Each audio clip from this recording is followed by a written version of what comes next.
ایک بشارت دے دی ہے، ایک سستا سودا ہے کہ لوگوں کے ٹوٹے ہوئے دل جوڑیں گے، اللہ جنت عطا کرے گا۔ اس میں رونے کی کیا بات ہے؟ میرے حضور کا ایک فرمان ہے، پہلے وہ سنو۔ حضور نے فرمایا اتقوا فراست المؤمن فانه ينظر من نور اللہ۔ حضور فرماتے ہیں کہ مومن کی فراست سے ڈرو کیونکہ وہ اللہ کے نور سے دیکھتا ہے، اللہ کے نور سے دیکھتا ہے۔ یہ بات کرنے کی حضرت ابوبکر صدیق آپ فرماتے ہیں عائشہ تو نے اس تصویر کا ایک رخ دیکھا ہے، دوسرا رخ تو دیکھا ہی نہیں ہے۔ کہا ایک رخ دیکھا ہے، دوسرا رخ نہیں دیکھا۔ کہا ابا جان دوسرا رخ کیا ہے؟ کہا پہلا رخ تو حضور نے بتا دیا کہ جو ٹوٹا ہوا دل جوڑے گا اللہ اسے جنت عطا کرے گا، لیکن عائشہ دوسرا رخ یہ ہے جو کسی کا دل توڑ دے گا اللہ اسے جہنم کے اندر ڈال دے گا۔ آج میں اور آپ اپنا انداز زندگی دیکھیں، چلتے رہا، ہم کہیں کسی کا دل تو نہیں توڑتے نا، ہم کہیں کسی یتیم کو دھکا تو نہیں دے دیتے نا۔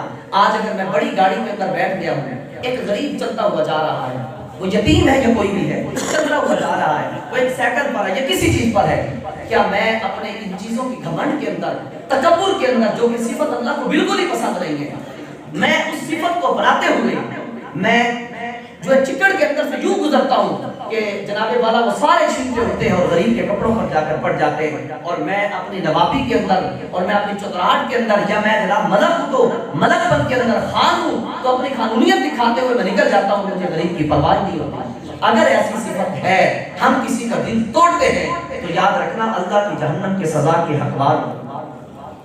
ہمارے اسلام نے جوڑنا سکھایا ہے، ہمارا اسلام ہمیں توڑنا نہیں سکھا۔ شرک کے اندر اگر کوئی شخص گناہ کرتا تھا، مثال کے طور پر کوئی شرابی تھا، اگر اس نے شراب سے توبہ کر لی ہے تو توبہ کرنے کے بعد بھی ہم اس کو نا اسی بھیڑی نگاہ سے دیکھتا ہے، کہتا ہے یہ تو شرابی تھا۔ میرے حضور کا فرمان سننا، نبی پاک نے اسلام نے ارشاد فرمایا اگر کسی بندے نے کسی جرم سے توبہ کر لی، میں سادہ لفظوں میں عرض کر رہا ہوں، کسی بندے نے کسی جرم سے توبہ کر لی، اسی کے اس جرم پر اگر بعد میں کوئی اس کو آگ دلاتا رہا تو فرمایا اس آگ دلانے والے کو اللہ اس وقت تک موت نہیں دے گا جب تک اس جرم کے اندر مبتلا نہ کر دے۔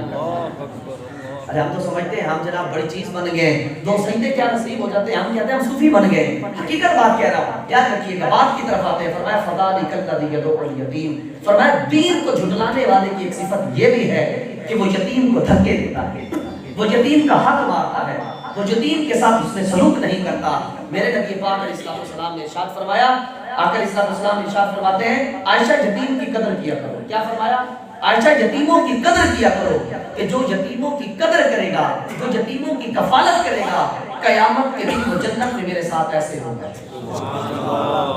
حضرت عائشہ فرماتی ہیں حضور نے یہ دو انگلیاں کی، شہادت والی اور بڑی انگلی کو ملا کر حضور نے یوں کہا اور درمیان میں کچھ فاصلہ تھا۔ حضور فرماتے ہیں جو کسی یتیم کے ساتھ حسن سلوک کرے گا، اس کی حفاظت کرے گا، اس کی کفالت کرے گا، اس کی پرورش کرے گا، حضور فرماتے ہیں وہ جنت میں میرے ساتھ ایسے ہوگا۔ کتنی بڑی بات ہے، بشارتیں ہیں۔ نبی پاک علیہ السلام نے فرمایا کہ روئے زمین پر سب سے بہترین گھر وہ ہے جس گھر میں یتیم کے ساتھ اس نے سلوک کیا جاتا ہے۔ آج یہاں یتیموں کا مال ہی کھا لیا جاتا ہے، یتیموں کا مال ہی کھا لیا جاتا ہے۔ یتیم ہو گیا کوئی، اس کا باپ کوئی وراثت چھوڑ کر گیا، مال چھوڑ کر گیا، پیچھے جناب انتظار میں کھڑے ہوتے ہیں، چاچے مامے نہیں چھوڑتے، وہ بھی کھا جاتے ہیں۔ یاد رکھنا آج تھوڑا سا مال دبائیں گے، قیامت کے دن اس سے بھی زیادہ دینا پڑے گا۔ میرے حضور نے فرمایا اگر کسی نے کسی کی ایک بالشت زمین دبا لی، ناحق ایک بالشت زمین دبائی، فرمایا قیامت کے دن اللہ 7 زمینوں کا توق بنا کر اس کے گلے میں ڈال دے گا۔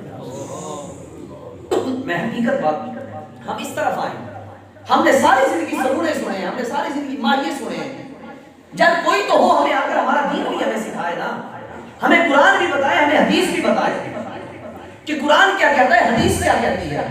ہم نے سرونے سنے، مولویوں کو پیسے دیے، وہ اٹھائے اور گھر لے کر چلے گئے، اور ہم ہاتھ پہ ہاتھ دھرے رکھ کے بیٹھے۔ ہمیں کسی نے نہ بتایا کہ حقوق پڑوسی کیا ہے، حقوق رشتہ دار کیا ہے، ماں باپ کے حقوق کیا ہے، بہن بھائیوں کے حقوق کیا ہے، رشتہ داروں کے حقوق کیا ہے، اور حقوق اللہ کیا ہے، یہ کب ہمیں پتہ چلے گا؟ ہم دین سے اتنے دور ہوتے چلے گئے، کیا ایک آدھ محفل کے اندر بیٹھنے سے ہم سیکھ جائیں گے؟ اس کے لیے پراپر وقت چاہیے۔ آپ یہ ایک قسم کی ڈگریاں ہیں، جیسے ایک ڈگری حاصل کرنے کے لیے ہمیں ایک طویل وقت درکار ہوتا ہے، تو ان میں سے ہر ایک چیپٹر کو پڑھنے کے لیے، سیکھنے کے لیے ہمیں ایک وقت کی ضرورت ہے، وہ وقت ہمیں دینا پڑے گا۔ اگر نہیں دے گے تو یاد رکھیے گا یار مرتا تو وہ بھی ہے جس کی داڑھی دی ہے نا، مرتا تو وہ بھی ہے جس کی داڑھی ہے، دونوں ہی مرتے ہیں۔ قبر میں داڑھی والے نے بھی جانا ہے، بغیر داڑھی والے نے بھی جانا ہے، کیا ہی اچھا داڑھی رکھ کے ہی مر جائے۔ قبر میں بے نمازی نے بھی جانا ہے، نمازی نے بھی جانا ہے، کیا ہی اچھا نمازی بن کے مر جائے۔ قبر میں زکات دینے والے نے بھی جانا ہے، زکات نہ دینے والے نے بھی جانا ہے، اگر زکات فرض ہے تو زکات ادا کر کے مر جائے۔ قبر میں حقوق ادا کرنے والے نے بھی جانا ہے، جس نے حقوق ادا نہیں کیے اس نے بھی جانا ہے، کیا ہی اچھا ہے کہ حقوق سر سے اتار کے قبر میں چلے جائیں۔ جانا تو دونوں نے ہے، یا تو کسی کے پاس سند ہو، داڑھی منڈا آ کر کہے جی میرے پاس سند ہے میں نہیں جاؤں گا دنیا سے، چلو پھر تو بات سمجھ میں آتی ہے۔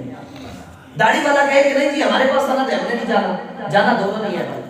اذا جاء اجلها لا یؤخر، فرمایا جب تمہارا وقت آ جائے گا تو لمحہ بھر بھی مؤخر نہیں ہوگا، پھر لاکھ منتیں کرتے رہو، لاکھ سماجتیں کرتے رہو جی ہمیں تھوڑا سا وقت دے دیں، فرمایا ایسا ہرگز بھی نہیں ہوگا، جس کا جو وقت آ جائے گا چلا جائے گا دنیا سے۔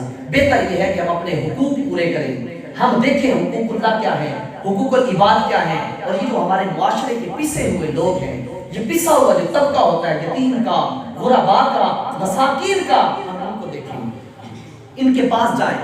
میرے نبی پاک علیہ السلام نے بڑی پیاری حدیث پاک ہے، یہ سنیے گا، خدا کی قسم دل کرتا ہے بندہ بار بار یہ کام کرتا رہے۔ نبی پاک علیہ السلام نے ارشاد فرمایا جس بندے نے کسی یتیم کے سر پر ہاتھ رکھا، کسی یتیم کے سر پر ہاتھ رکھا، فرمایا اس ہاتھ کے نیچے جتنے بال آئیں گے اللہ ہر بال کے بدلے ایک نیکی عطا فرماتا ہے۔ کتنی بڑی فضیلت ہے، ایک بار ہر بال کے بدلے۔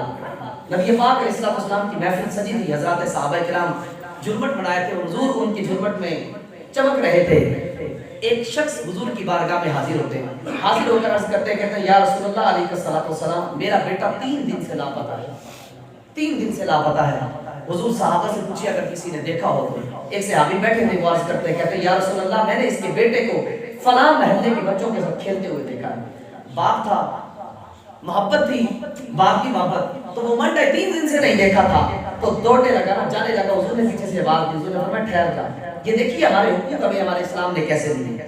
حضور نے فرمایا ٹھہر جا، واپس آیا، حضور نے فرمایا مجھے پتا ہے 3 دن سے تو نے بیٹے کو نہیں دیکھا، تو تیری آنکھیں بھی پیاسی ہوگی اور تو بڑا محبت کا مارا ہوگا، تو جیسے ہی جائے گا اپنے بیٹے کو دیکھے گا تو فرد محبت کے اندر اس سے لپٹ جائے گا، اس کو بوسے بھی دے گا۔ حضور نے فرمایا ایک کام کرنا، جب جانا نا دیکھنا اگر تو تیرا بچہ بچوں کے ساتھ کھیل رہا ہو تو اس کو دوسرے بچوں کے سامنے پیار مت کرنا، اس کو بوسو کنار مت کرنا۔ صحابی عرض کرتے حضور وہ کیوں؟ حضور علیہ السلام نے ارشاد فرمایا ہو سکتا ہے ان بچوں کے اندر کوئی یتیم بچہ بھی موجود ہو، جب تو اپنے بیٹے کو پیار کرے گا، جب اس کے ماتھے پر بوسہ دے گا تو اس یتیم بچے کا دل دکھ سکتا ہے، وہ یہ سوچ سکتا ہے کہ کاش آج میرا والد ہوتا وہ بھی اس طرح مجھے بوسہ دے۔ حضور نے فرمایا یہ کام نہ کرنا، ہمارا اسلام ہمیں یہ سکھاتا ہے، ہمارے اسلام نے ہمیں اس چیز کا درس دیا ہے۔ اللہ نبی فرماتے ہیں فرمایا کہ اگر کوئی پڑوسی رہتے ہیں، یتیم ہے، غریب ہے، تو فرمایا جب اچھے کھانے بنایا کرو نا، اچھا کچھ پکایا کرو، چھلکے ہوتے ہیں وہ دروازے پر نہ ڈالا کرو، ہو سکتا ہے ان یتیموں کو وہ چھلکے دے کر ان کا دل دکھ جائے۔ حضور اس سے بھی منع فرماتے ہیں۔ نبی پاک علیہ السلام نے تو واضح طور پر فرمایا تھا، حضرت ابو ذر غفاری رضی اللہ تعالیٰ عنہ سے فرمایا تھا یا ابا ذر اذا طبخت مرقۃ فاکثر ماءها وتعهد جیرانک۔ اگر اسلام نے فرمایا اے ابو ذر اگر کبھی گھر میں کوئی اچھی چیز بنانے کا ارادہ ہو جائے نا، فاکثر ماءها، کبھی گوشت بنانے کا ارادہ ہو جائے تو فرمایا فاکثر ماءها، تو اس کا پانی ذرا بڑھا دینا، اس کا پانی ذرا بڑھا دینا، شوربہ بڑھا دینا، وتعهد جیرانک، اور شوربے کی ایک پیالی اپنے پڑوسی کے گھر میں بھی بھجوا دینا۔ ہمارا اسلام ہمیں اس چیز کا درس دیتا ہے، ہمارے اسلام نے ہمیں یہ دیا، یہ نہیں کہا کہ دیوار سے چھلانگ کر پڑوسیوں کی جوان بیٹیوں کو دیکھیں، ہمارا اسلام یہ نہیں کہتا اگر اس کے گھر میں عزت بیٹھی ہے تو ہم اس کی عزت پر ہاتھ ڈالیں، ہمارا اسلام ہمیں اس چیز کا درس دیتا ہے کہ اس کی غیر موجودگی کے اندر، وہاں کے مرد کی غیر موجودگی کے اندر ہم اس کی عزت کی بھی حفاظت کریں، اس کے مال کی بھی حفاظت کریں، اس کی جان کی بھی حفاظت کریں۔ یہ ہمارا اسلام کا مزاج ہے۔ ہم اس طرف آئیں، یہ لوگ زمانے کے پیچھے ہوئے لوگ ہیں، یاد رکھیے گا یہ بڑے ٹوٹے ہوئے لوگ ہوتے ہیں۔ اگر آج ہم نے ان کا ساتھ نہ دیا، اگر آج ہم نے ان کو دور کر دیا اپنے آپ سے، تو یاد رکھیے گا قیامت کے روز یہ لوگ اپنا حق ہم سے مانگیں گے۔ ان کا حق ہمارے مال کے اندر ہے، یتیموں کا حق اللہ نے ہمارے مال کے اندر رکھا ہے، اور یتیم جو مستحق یتیم ہو اس کو زکوٰۃ کا پیسہ دے، جو مستحق نہیں اس کو اگر زکوٰۃ کا پیسہ دیا تو لگے گا ہی نہیں۔